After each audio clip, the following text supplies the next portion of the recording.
আপনারা যদি আমার উপরে বিশ্বাস রাখেন, আমার উপরে ভরসা রাখেন, তাহলে নিশ্চিত করেন যে দেশে কোনো জায়গায় কারো উপরে হামলা হবে না।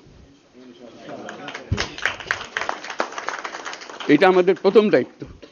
এটা যদি আমি করতে না পারি, এটা আমার কথা যদি না শোনেন আপনারা, তাহলে আমার প্রয়োজন এখানে নাই। আমাকে বিদায় দেন, আমি আমার কাজে থাকি, সেখানে আমি ব্যস্ত থাকি। যদি আমাকে প্রয়োজন মনে করেন, তাহলে আমাকে প্রয়োজন মনে করলে আপনাদেরকে দেখাতে হবে যে আমার কথা আপনারা শোনেন। আমার কথা না শুনলে আমার কোনো প্রয়োজন নাই। আমার প্রথম কথা হলো, আপনারা বিশৃঙ্খলা থেকে দেশকে রক্ষা করেন, আপনারা সহিংসতা থেকে দেশকে রক্ষা করেন, যাতে আমরা যা আমাদের ছাত্ররা আমাদেরকে পথ দেখায়, সেই পথে আমরা এগিয়ে যেতে পারি। এটা একটা খুব সুন্দর দেশ হতে পারে।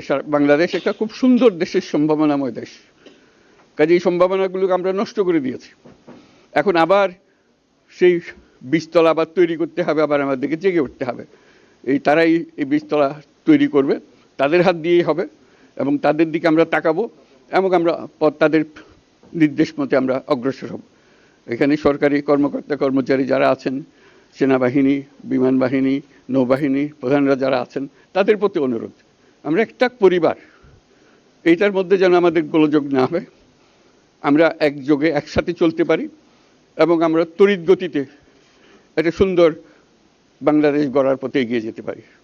সেটাই আমার কামনা। আপনাদের সবার কাছে আবেদন, আমাদেরকে সেই সুযোগ দেন, আমরা সেই পথে আমরা যেন অগ্রসর হয়ে নিজের প্রশান্তি পাই। পৃথিবীর সবাই আগ্রহ করে তাকিয়ে আছে আমাদের দিকে।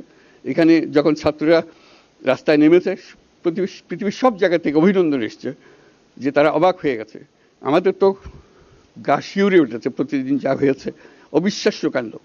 তাদেরও এটা স্পর্শ করেছে, তাদের তরুণরাও জেগে উঠছে আমাদের ছেলে মেয়েদের এই অভিজ্ঞতা থেকে, তাদের এই সংবাদ থেকে তারাও চোখ জেগে উঠেছে আমরা কি করতে পারি।